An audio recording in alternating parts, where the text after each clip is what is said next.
आप सभी लोगों का स्वागत है आज की नई वीडियो में। आज हम लोग पढ़ेंगे विश्व के प्रमुख घास के मैदान और उनके स्थान। क्योंकि अक्सर यहाँ से एग्जाम में प्रश्न पूछा जाता है तो हम भूल जाते हैं, लेकिन इस ट्रिक के माध्यम से जब हम लोग देखेंगे तो निश्चित रूप से आपको याद होने वाला है। चलिए वीडियो स्टार्ट करते हैं। पहला घास का मैदान आ गया है प्रियरीज, जो कि पड़ता है उत्तरी अमेरिका में, यूएसए और कनाडा वाले पार्ट में। इसको याद करने की ट्रिक है, अमेरिका दुनिया का सबसे अमीर देश है, सब वहाँ जाने की प्रेयर करते हैं। तो जाने की प्रेयर करते हैं तो प्रेयर से हो गया प्रेयरीज, कहाँ पे? अमेरिका में। तो उत्तरी अमेरिका में हो गया प्रेयरीज, और पार्ट पूछे तो यूएसए और कनाडा में। अगला पंपास। पंपास जो है अर्जेंटीना में पाया जाता है। इसे कैसे याद करेंगे? तो अर्जेंटीना का टीन खराब हो गया तो उसमें हवा भरने के लिए पंप मारना पड़ा। पंप पंप मतलब पंपास, और टीन टीन मतलब अर्जेंटीना। तो पंपास घास का मैदान हो गया अर्जेंटीना।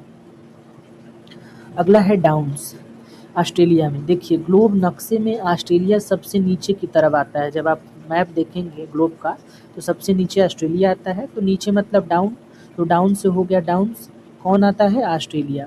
तो डाउन्स घास के मैदान कहाँ हो गए? ऑस्ट्रेलिया में। अगला है वेल्ड। वेल्ड जो है दक्षिण अफ्रीका में पड़ता है। ट्रिक क्या है कि दक्षिण अफ्रीका की क्रिकेट टीम अक्सर मैच हार कर बोल्ड यानी बेल्ड हो जाती है। बोल्ड मतलब बेल्ड, याद कर लीजिए कौन सी टीम? दक्षिण अफ्रीका की। तो वेल्ड घास के मैदान हो गया दक्षिण अफ्रीका में।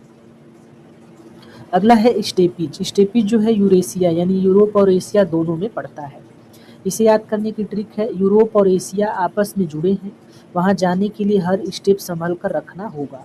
तो चूंकि दो क्या है महाद्वीप है, यूरोप और एशिया, तो जाने के लिए स्टेप कैसे रखना पड़ेगा? संभल के। तो स्टेप से हो गया स्टेपीज, और कौन सा? यूरोप और एशिया यानी यूरेशिया में पड़ता है। अगला है पुस्तजा। पुस्तजा जो है वो हंगरी में पड़ता है। इसे कैसे याद करेंगे? तो जब कोई हंगरी यानी भूखा होता है तो उसकी सारी पुश्तें क्या हो जाती है? ढीली हो जाती हैं, यानी उसकी ताकत ढीली हो जाती है। तो पुश्ते से हो गया पुस्ताज, हंगरी मतलब हंगरी। तो पुस्ताज घास के मैदान हंगरी में। अगला है कैंटरबरी, जो कि न्यूजीलैंड में पड़ता है। देखिए न्यूजीलैंड के लोग बहुत क्रिकेट खेलते हैं और वहाँ की घास कैडबरी जैसी हरी भरी रहती है। तो कैडबरी से याद कर लीजिए कैंटरबरी, और कहाँ के लोग खेलते हैं? न्यूजीलैंड। तो कैंटरबरी कहाँ हो गया? न्यूजीलैंड में।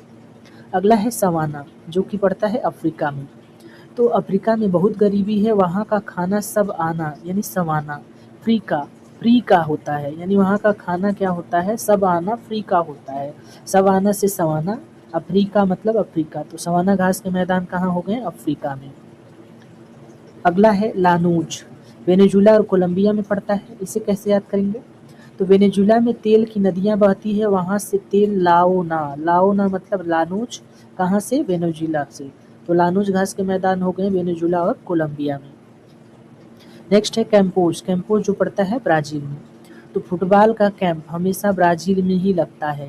तो कैंप कहाँ लगता है? ब्राज़ील में। तो कैंप से कैंपोज ब्राज़ील में पड़ता है। तो कैंपोज कैंपोज घास के मैदान ब्राज़ील में। यहाँ पे उष्णकटिबंधीय घास के मैदान कौन कौन से हैं उसको देख लेते हैं। इसके लिए ट्रिक है साला कैंप, याद रखिए साला कैंप। तो सा से हो गया सवाना घास का मैदान, ला से हो गया लानूस, कैंप से हो गया कैंपोस। तो ये तीनों क्या हो गए? उष्णकटिबंधीय घास के मैदान। बाकी जो होते हैं शीतोष्ण कटिबंधीय मैदान होते हैं। चलिए अब हम लोग प्रश्न के माध्यम से देखते हैं हमें कितना याद हुआ।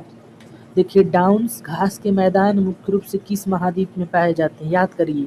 डाउन सबसे नीचे कौन था? Down Australia. ऑस्ट्रेलिया ग्लोब में नक्शे में कहाँ था? डाउन। डाउन मतलब डाउन्स घास के मैदान ऑस्ट्रेलिया।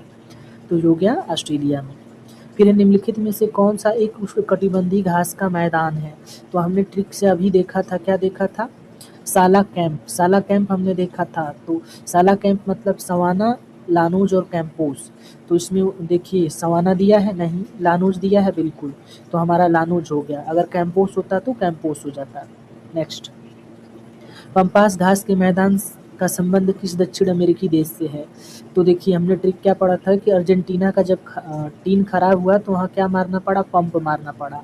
तो अर्जेंटीना का टीन खराब हुआ तो क्या मारना पड़ा? पंप। पंप से पंपास अर्जेंटीना। आई थिंक याद हुआ होगा। हंगरी में पाए जाने वाले शीतोष्ण कटिबंधीय घास के मैदान को किस नाम से जाना जाता है?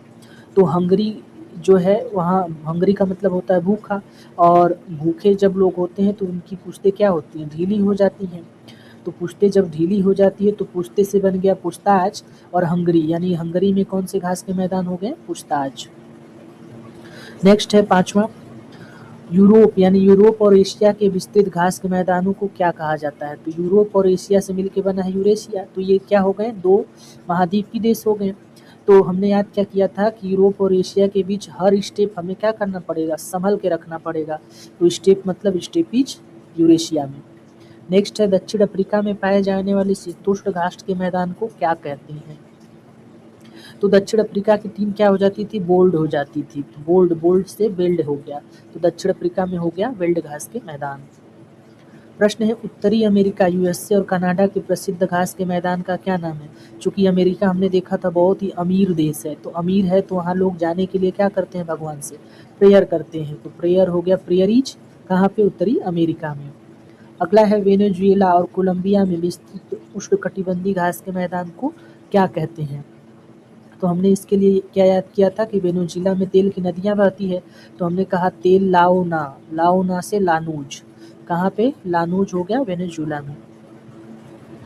नेक्स्ट है कैंटरबरी घास के मैदान किस देश में स्थित है?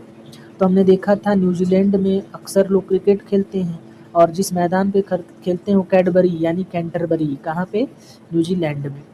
अंतिम प्रश्न है ब्राजील के उच्च भूभागों में पाए जाने वाले घास के मैदान को क्या कहा जाता है? तो देखिए फुटबॉल का कैंप कहाँ लगता है? ब्राजील में। तो फुटबॉल का कैंप लग गया ब्राजील में, तो कैंप मतलब कैंपोस, कहाँ पे? ब्राजील में। तो कैंपोस घास के मैदान हो गया ब्राजील में। बाकी आपका बहुत बहुत थैंक यू यहाँ तक देखने के लिए। यदि ये वीडियो पसंद आ गई हो तो लाइक कर दीजिए, सब्सक्राइब कर दीजिए और अपने दोस्तों में शेयर कर दीजिए। आपका आभार और धन्यवाद।